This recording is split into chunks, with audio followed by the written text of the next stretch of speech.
Hey everybody, I'm Jack with Future Pastimes, and I'm a designer on the expansions for the Dune board game, the 2019 edition from Gale Force 9. And in this video, I'm going to be ranking the variants that have been included in the 3 expansions that we have designed and have been published by Gale Force 9 for the Dune board game. Now, over those 3 expansions, we have introduced 6 variants, so 1 in the first expansion, 2 in the second, 3 in the third. I'm not counting the additional treachery cards as a variant. You certainly can treat it as a variant. You can decide to include them or not include them. But I'm talking about the other things that are their own little modules that you can add or subtract to a game, and certain of these variants are going to add a little more complexity to the game. All of them, though, I think add a lot of thematics and interesting new dynamics to the game. So I'm going to rate them in order of the ones that I think are the most likely to be used at the end, with the least likely at the beginning. And that's, for me, and generally speaking for most other people, certain variants I think I will always use. Some I like to use every once in a while, and it's going to depend on the type of game experience that I want to have, the people that I'm playing with, how much time we think we have, and other factors as well, which I'll get into a little bit in there.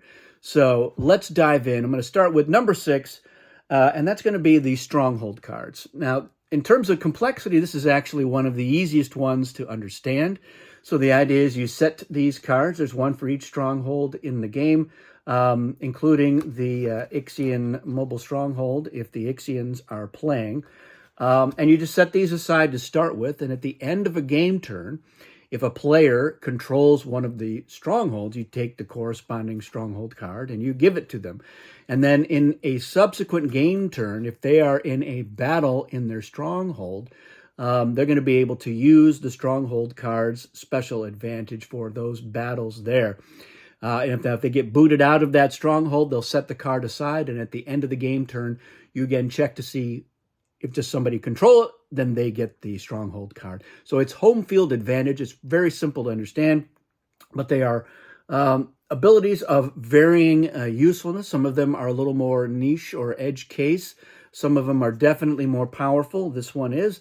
And so this is, for some players, this is a little bit of a controversial thing. Part of it is that this is really only designed to be used for advanced play, and that is because of the advantage for Arrakeen. It's really only applicable in the advanced game, and that is when paying spice for forces and battles. Here in Arrakeen, 2 spice is paid automatically by the spice bank. So you're having to pay spice to dial. You can dial up to 2 and have those 2 forces count as full strength without having to spend any of your own spice. So it's actually pretty useful for battles in Arrakeen. But it's not an effect that is going to make any sense in Basic. Now, I have subsequently designed a basic version of Arrakeen that I have in my own set. It is not published. It's not available. Will it one day be available? I would love to seek it out there, maybe as a promo. I don't know if it'll get inserted in a subsequent expansion, if there is one. It's hard to say. I'll tell you what the effect is. So when making their battle plan, your opponent must tell you how many treachery cards they are playing. When plans are revealed, immediately gain 1 spice from the spice bank if your opponent played more treachery cards than you. And even if you lose the battle, you'll still get that effect. It's immediate, and then this card would be set aside since you no longer control Arrakeen. So this can be used in Basic or in Advanced, frankly, and maybe it should have been the effect, but I like that effect. I really wanted to have an effect like the original Arrakeen one, so I did it. But again, I was like, all right, it's more of an advanced effect, so it made sense to me to put it in an advanced game. This is in the second expansion, by the way. This is the Choman Richess expansion. So that's it. I like these because I like that it gives you a home field advantage when you're battling in a stronghold. You've taken control of that stronghold, so you should have some kind of home field advantage, in my opinion. So I like that.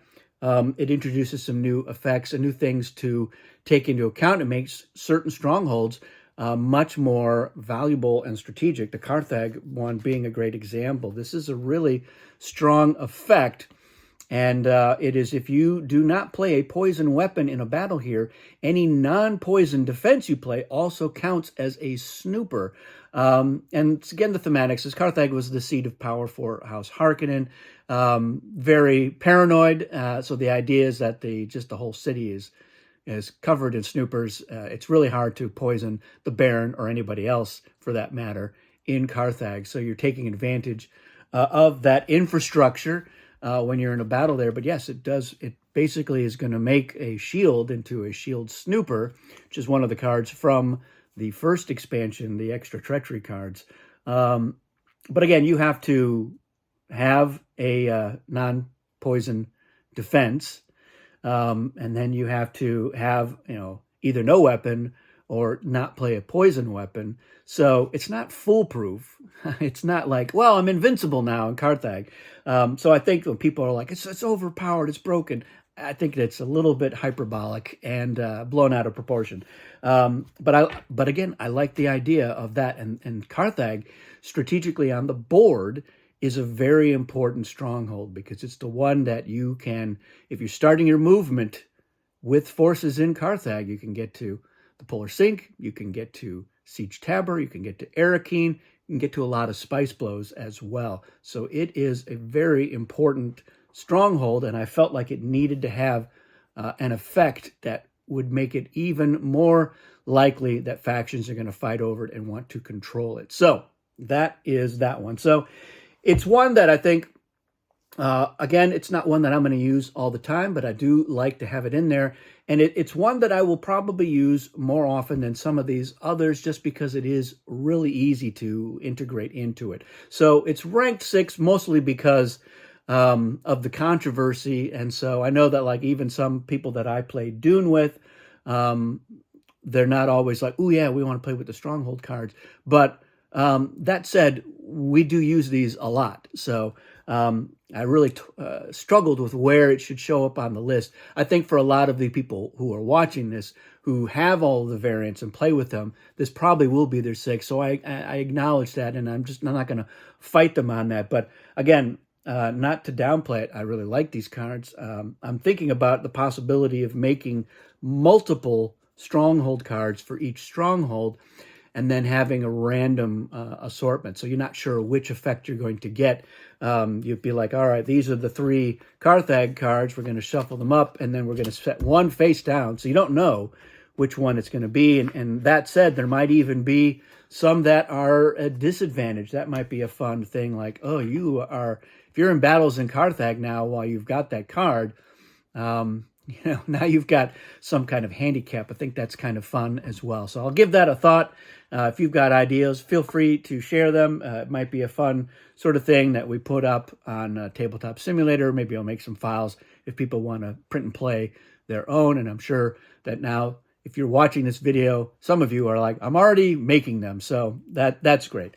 Let's move on to the next thing. And so this is also from the Choman Riches expansion. So clearly that is the expansion with the variants that are the most controversial, possibly, or a little bit more overhead. This is on here because it is a little more complex. This is probably one of the most complex variants, and that is the leader skill cards.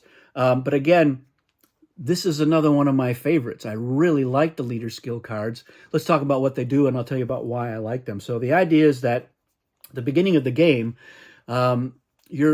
before you even draw traders, you're going to be dealing out 2 of these to each player, and they're going to choose one. But one of the things that you're going to switch up a little bit during the setup is you're actually going to get your treachery card, your starting treachery card, or cards if you're the Harkonnen.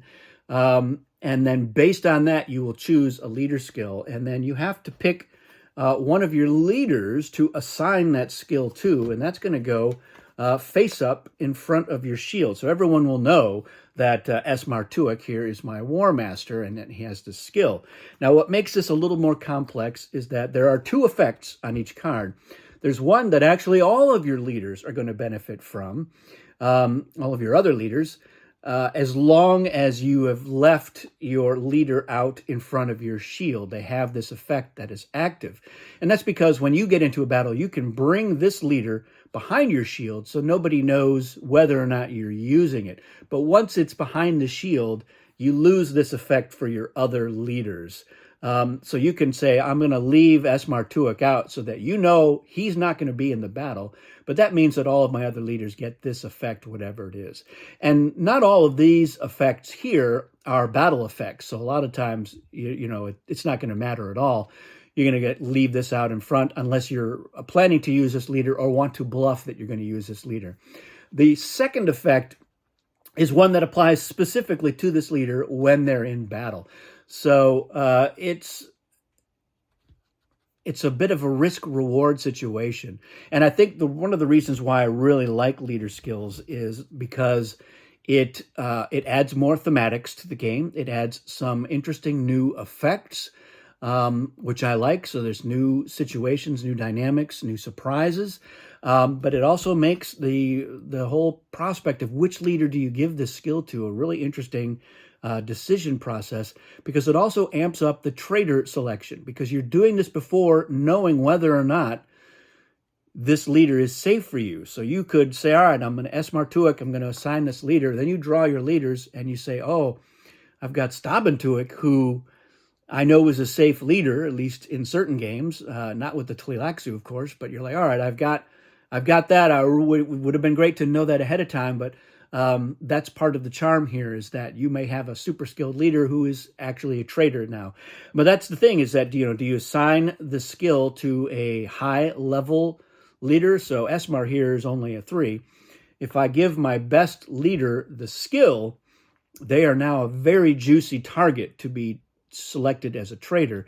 But so maybe you assign it to a lower leader, but now this is a lower leader who traditionally lower leaders aren't really as appealing as traitors.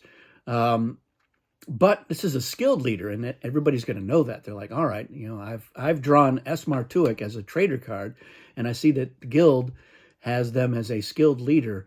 So I've just got to decide, does this make them more attractive? They're going to want to leave him out in front for a lot of the battle so that their other leaders can get in there. But there's going to be times where that player is going to want to really take advantage of that leader's skill in battle.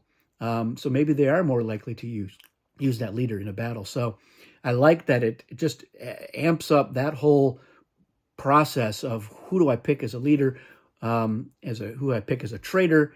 And again, it's all thematic stuff in here: smugglers, diplomats, mentats, sword masters, Suk graduates, planetologist, master of assassins. It's all stuff right out of Dune.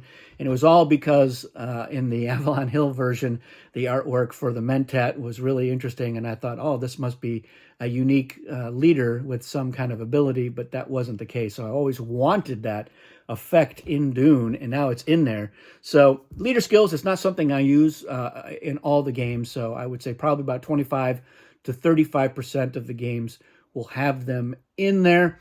And it's with the hardcore players that they know the game, they know the factions all really well, even the expansion factions at this point. So they don't have to constantly be referring to their faction sheets, which frees them up to be referring to their leader skill card a little more often, and as well as what the others do. And we're getting to the point now, I'm certainly at that point for the most part, but the others are getting to the point now where when they see the killer medic, they understand without having to constantly look at it what it does. It's one of those ones that's boosted by a certain type of treachery cards, which is why we deal the treachery cards out front. So all of your leaders are going to get a +1 if you're using a poison defense. And this leader gets a +3 instead if they're using a poison defense in a battle. So if you've been dealt a poison defense and you've been dealt this as one of your 2 leader skill cards, you're like, well, that seems like a no-brainer. I'm going to be able to use this effect right off the bat from the beginning of the game, as long as I can keep that card. So that is why I like the leader skills. But because it's one that I don't use nearly as much, that's why it's a little bit further down on the list here.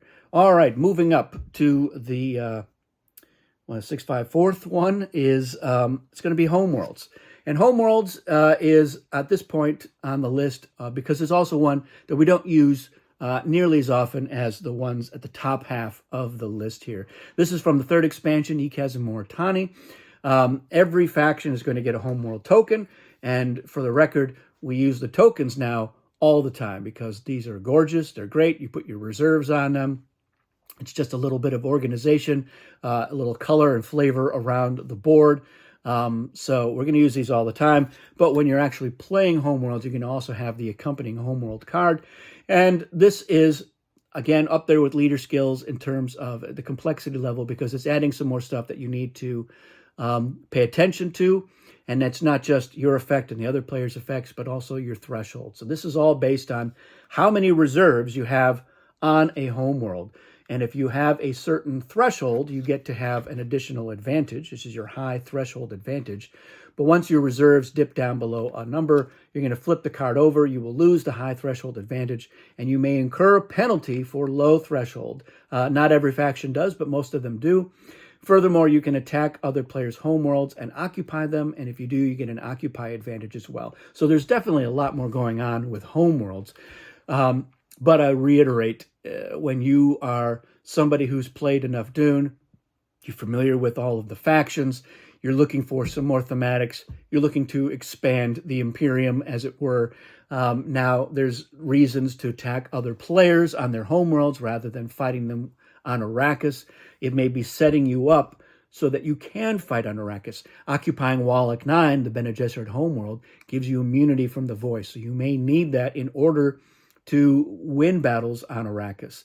Or occupying Tleilax, the Tleilaxu homeworld, means that you and your ally are immune from Face Dancer reveals. So that may be the key to your success for going for the win. So it really, I think, opens up a lot more possibilities and interesting gameplay. So again, I love these. And spoiler alert, I love all of these variants. I really do. and that will surprise nobody, I should think. But I like to mix things up. I'm certainly not going to play with all of the variants in a game, at least not very often. So once in a while, we'll say, yeah, let's go hog wild and do a crazy game with all the variants. But that's got to be with players who are either comfortable with that or psychotic. I'll mix and match some of these. So like the next three are variants that I'm pretty much going to use in every game. And maybe with a brand new players, I will only use one or two of them. So I'm looking at having at least 3 variants in a game and then sometimes adding a 4th. And that's about the threshold that I can expect anybody who plays Dune with me to be open to broaching. So that's where we are with that. So number 4 is Homeworlds. It's a very exciting, very deep variant for Dune. It has a lot of depth to it. It's not hard, but there is more that you got to think about and pay attention to. So that's the honest thing. It's more complex. It's definitely not necessarily for beginners. It has been set up in such a way that you can use it in basic or advanced. So not all of these. Same thing with leader skills. You can use these in basic play. It's just you're probably an advanced player, and you're probably playing advanced at that point. All right, we're up to the top 3. So these are variants that I intend to use all the time because they're all easy enough to understand, and they're easy to fold into a game. So there's not much overhead in terms of learning. So even with new players, you can understand this. So starting with number 3, we have the Discovery tokens. And those have their own spice cards. That's how they're brought into the game. So for instance, you got an extra Wind Pass North, and you just shuffle these spice cards into the deck. When you draw this, you're going to get a Spice Blow, and it's the normal Wind Pass North Spice Blow. It's a 6 spice. All of the new spice cards refer to the 6 spice locations, but it's going to also add a Discovery token, and there are 2 types. There are Smuggler tokens, and those are going to be placed in rock territories that players don't necessarily spend much time on the board. And then the other type is called the high reg, and those are placed in desert territories, and it's sections of the board that players just don't ever really go to. They may pass through them on their way to somewhere else, but there's no reason to go to Meridian or Garakulan. But now there is. And so these tokens are going to add new elements to the board. There's a new stronghold that you might have in there. And there's 4 of each type, but you're only, at best, you're only going to add 3 of them. And it's random, so you're not sure which ones are going to be in there. You have to go to that location and discover what's there, and then it becomes either a permanent part of the board or an instant windfall. You could get a free treachery card or get extra spice or get an ornithopter token that you can use once to have ornithopters when you don't start your movement in Carthag or Arakeen. But the other ones, there's a shrine that lets you play truth trances as Karama or vice versa. There's a cistern that gives you an income during spice collection, etc. So it opens up the board a little bit more. It gives you some other areas to go to. So you're not just like, I'm not just fighting over spice or fighting for a stronghold, or I can't get into, let's say I want to get into a stronghold, but I've been blocked. Now I've got somewhere else I can go. I may still have to fight somebody to get the rights to discover what that is. Or once it's revealed, it's now a regular location. You can ship directly to it and then fight over control of it. So it adds interest, but it's all very regimented. So these are not going to be necessarily popping up every turn. You may go several turns before you get one. We sometimes will top load the deck. So we've got a few of them are going to show up early on in the game so we can take advantage of them. So yeah, I think it's a good one. There's one of the spice cards is another sandworm, but it's a special one that lets the Fremen ride in from their reserves rather than a territory on the board. And players vote whether or not there's going to be a Nexus. So it's just an interesting, different take on the possible Nexus and sandworm in the game. But it helps keep your distribution of territories to sandworms about the same. So yeah, I really like Discovery tokens. This is from the 3rd expansion, Ekaz and Moritani. And I think it's simple to add in. And everybody understands it. It's pretty straightforward what they do. You do have to look up, sometimes what, I don't remember, what does the ecological testing station do? I got to look that up. I have a printed reference for that so that we just have that there and people can pass it around if they need to look at it. But the effects are all pretty easy to understand. So once you got it and you've controlled it, you've seen somebody use it, everybody knows what it does at that point. So I will use this all the time. Maybe every once in a while, if it's all new players, I might be like, all right, maybe you're not quite ready for this. Although honestly, I think they can handle it. So, all right, moving on to number 2, we have the tech tokens, and tech tokens are from the 1st expansion, the Ixians and Tleilaxu expansion. It's the only real variant other than the new treachery cards. This is one that I'll use all the time, and a lot of players that I know use it all the time. The idea is simple, is that you have 3 of these. There's one that's tied to Revival, one that's tied to Chom Charity, one that's tied to Shipping. And if you control this and that action is taken by most factions, there's one faction for each of the tech tokens that does not trigger it. And it makes sense when you look at it. It'll generate a spice. And the amount of spice you get for each one of these triggers depends on how many of the tech tokens you have. So if you only have one, you'll get 1 spice. If I have 2 of the tech tokens, I'll get 2 spice when this one triggers, and I'll get 2 spice when the other one triggers. And of course, if I have 3, I'll get 3 when each one triggers. Furthermore, if I have all 3, it counts as if I'm occupying a stronghold. So this was designed to help speed up certain games and to see some wins earlier than turn 10. And for the most part, it does work. Now, if you are strictly playing with your base game factions, just the 6 that have been around since 1979, we have discovered over time that the Bene Gesserit can kind of throw a monkey wrench into the works there. If they've got a tech token, because they can, in advanced, because they can flip to advisors, they can avoid getting into a battle and losing their tech token. That's how control moves. You beat somebody in a battle who has one, you take one from them. And if they have more than one, you take the one you want. And the Bene Gesserit, they can prevent somebody from getting all 3 of these tech tokens. So it's a little bit of a loophole. And I understand that. So I think moving forward, again, I would, like, if you're playing in a game without the Bene Gesserit, it's not really an issue. But I think that I would love to introduce 2 more tech tokens into the game so that there's 5 of them out there. Still only takes 3, and if you have at least 3, it counts as a stronghold. It might generate a little bit more spice just because you have them there, but it would be very difficult for the Bene Gesserit to prevent somebody from getting 3 of the tech tokens, unless, of course, they had 3. But then somebody has 3, so I think it works out. And I like that idea, so I might, again, I don't know if that can ever happen. Maybe if there's a deluxe edition one day, or if Gale Force 9 is like, we want to do like a mini expansion, or we want to do some more promos, it's just a little bit of punchboard and maybe a card that explains what everything does. So this is something, again, I think most players, even new players, they can grok what is going on with these, so it's easy to implement. And provided you don't have the Bene Gesserit playing a sneaky game of keep away, it does tend to occasionally speed up the game. It gets some interesting surprises. You can get yourself in a situation where you, who has 1 tech token, maybe you're going for the win, but if you don't win that battle, not only do you lose your tech token, but you may have given somebody 3, and you have a huge swing of the pendulum there in terms of power dynamics and who is going to win the game. So I like that in there. It's easy to understand.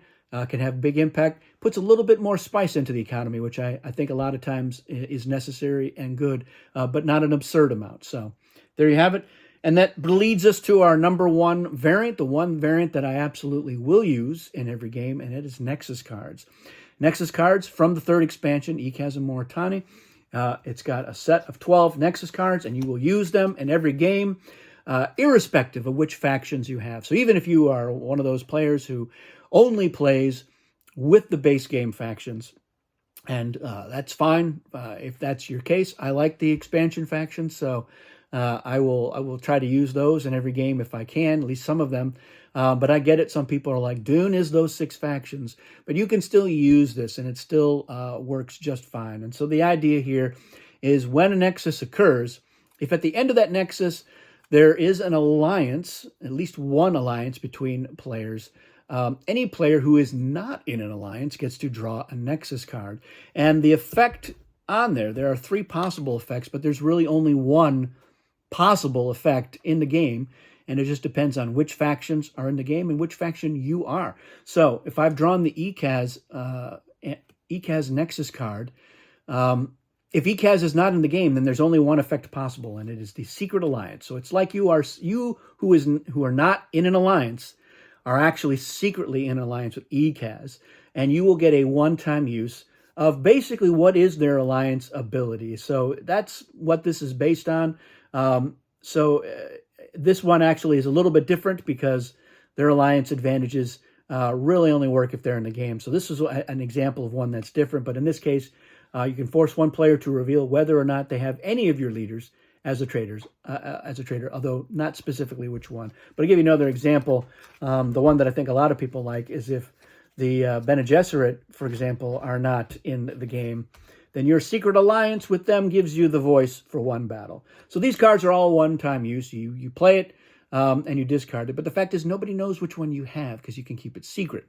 So you've got this, and you get yourself into a battle, and you say, I'm going to use the voice on you because the Bene Gesserit are my secret ally. And that may be just the thing that you need to help win the game by yourself, which is the whole point. We want to see people try to win games solo. Now, if you are the Bene Gesserit and you draw your own card, anytime you draw your own card, you can immediately discard it and get another one. And that is because some of these effects are really only applicable in advanced, but it's just the cunning, which is when you draw your own card. That's the middle effect. I've drawn this, and I don't want to... you may flip any or all groups of your advisors to fighters. So that's an example of, in basic, you're not really doing that. So if you draw this in basic, you just say, I'm discarding it and drawing another one. But you may be say, like, I really want to get something that is going to be a secret alliance, or the other effect, which is a betrayal effect. So I'm going to discard this. But otherwise, the cunning effect is like a super enhancement of one of your abilities. Like, for example, if I can find it, the Atreides one is a good example. And yeah, it's the last one on the bottom of the pile here. Atreides. So your cunning. Force your opponent to show you a second element of their battle plan. So it's not quite the once per game Karama, but it is much better. If you can say, I want to see the weapon and the defense, that's pretty brutal. But it's a one-time thing that Atreides might be just the thing they need to win a battle. That nobody knew they were going to be able to do that in a particular battle because they had this secret Nexus card. And of course, the final effect is the betrayal effect. And that is if you draw a Nexus card for a faction in the game, but not your own. So if Atreides is in the game and I'm a different faction, I'm the Emperor, I'm the Harkonnen, then I've got this betrayal effect, which again is secret until I decide to play it. And here it's prevent the Atreides battle advantage. So in this case, the betrayal is very much like a Karama, but in some cases it is an effect that Karama normally can't have any effect on. And so a good example here is the Harkonnen one. So cancel a revealed Harkonnen traitor. Shuffle the traitor card into the traitor deck, and then the Harkonnen player will get a new one. So, and that's the reason why the Harkonnen traitor advantage, it has never been Karama-able. And it's because there was no mechanism for what do you do about it? Are they just screwed? Like they said, oh, Dr. Yui is my traitor. And you say, I'm playing a Karama. And you're like, well, all right, everybody. Now everybody knows that Dr. Yui is my traitor. And so it's just kind of a waste. That's 25% of their traders there, and which is in many games 50% of what they can do. So having this explained on the card lets us do things that normally you couldn't do with the Karama, which is what I wanted to be able to do. So Nexus cards, they're very easy to understand, I think. They add a lot of value to the game. It's great if, like, oh, we're playing 5-player Dune. And when a Nexus happens, you're always going to have that one player who's like, no, I can't be in an alliance. So they can get the Nexus card. And what I have found, since these have been published and I'm playing games with them, is that when a Nexus occurs, players are quite keen to not be in an alliance, and because they want to get those Nexus cards. Because it used to be, even if a Nexus happened on turn 2, which I can't stand, everybody's like, oh, all right, everyone get into it. Once one alliance happens, everybody tries to get into an alliance. It's pretty rare that somebody's like, no, I'm going to go solo. I think I can handle it against all of you on my own with no other help. Pretty unusual. So the Nexus cards, I think, can help turn the tide. They're not overpowered, in my opinion. They give you one little thing, and that's because they are one shot. If you were like, oh, I've got this all the time for as long as I'm solo, that would probably be a little bit too much. So I think it's pretty well balanced. There's some interesting effects in there, and it's great. This was inspired by the Flare card from Cosmic Encounter, which had 2 effects. I've definitely taken it to the next level, but it's great to be able to leverage that design from the original designers of Dune and Cosmic Encounter. So I like combining those things and leveraging the assets that Future Pastimes has already designed. So let me know in the comments, of course, how you rank the variants and which ones, especially if you've used them all, you tried them out, which ones does your group tend to like the most or gravitate towards? Are there some that you use all the time?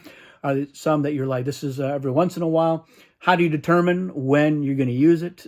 Do you vote? I think I would probably, if I weren't already kind of set in my ways and how often I would use these, I'd have some kind of random setup cards, which I have done for Cosmic Encounter and all the different variants. There are many more variants in that game. Of course, with the Cosmic Odyssey expansion having the age cards, it kind of does that for you. So you can just draw an age card, tells you which variant to use, as well as some other stuff like alien selection here. It's a little bit, there's not quite as much stuff in the Dune universe. So probably not necessary. But if you make those, let me know how that goes. There are some fun ways that you could mix and match which factions to use, which variant to use, and maybe other house rules or strange things that you would include. That's it for this one, everyone. Thanks for watching, and we'll see you again soon.